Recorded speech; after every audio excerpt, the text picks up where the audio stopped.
Gazetted officer यह शब्द हमारे सामने बार बार आता है, खासकर जब हमें कोई डॉक्यूमेंट वेरीफाई करवाना होता है, चाहे फिर वह हमारा स्कूल का कोई सर्टिफिकेट हो या फिर पासपोर्ट के लिए हमारे द्वारा दिए जाने वाले दस्तावेज या फिर कोई भी अन्य वेरिफिकेशन।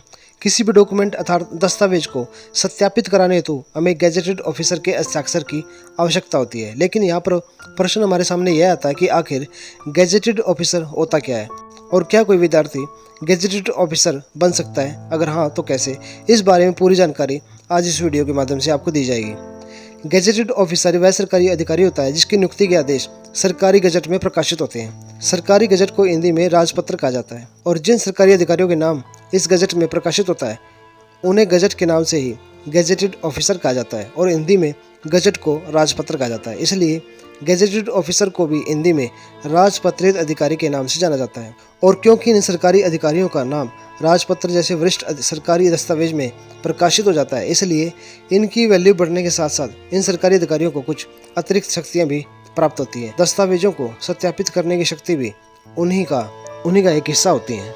गेजेटेड ऑफिसर यदि केंद्र के अधीन कार्यरत है तो प्रेसिडेंट ऑफ इंडिया भारतीय राष्ट्रपति की तरफ से उसे एक स्टैंप प्राप्त होगी। यदि वह राज्य के अधीन कार्य करता है तो उसे राज्य के राज्यपाल द्वारा वह स्टैंप प्रदान की जाएगी। यह स्टैंप अधिकारी को दस्तावेज सत्यापन करने की शक्ति तो देती ही है, साथ में उसका सरकार के एक अभिन्न अंग के रूप में प्रतिनिधित्व भी करती है। यानी कि गेजेटेड ऑफिसर बनने के बाद यह स्पष्ट रूप से माना जा सकता है कि वह सरकारी अधिकारी सरकार के एक अभिन्न अंग के रूप में भारत सरकार का प्रतिनिधित्व कर रहा है।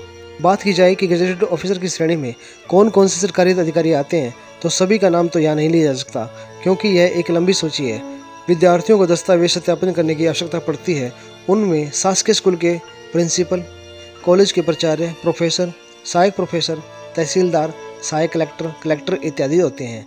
इसके अलावा केंद्र या राज्य सरकार के अधीन आने वाले ए तथा बी श्रेणी के सरकारी अधिकारी भी गेजेटेड ऑफिसर की श्रेणी में आते हैं। यदि आप एक गेजेटेड ऑफिसर के रूप में सरकारी नौकरी पाना चाहते हैं तो आपको पीएससी, यूपीएससी या एसएससी की परीक्षा उत्तीर्ण करनी होगी, जिसके अंतर्गत बहुत से ऐसे सरकारी पद आते हैं जहां पर आप नियुक्त होते ही एक राजपत्रित अधिकारी या गेजेटेड ऑफिसर बन जाते हैं। अपना कीमती समय देने के लिए धन्यवाद।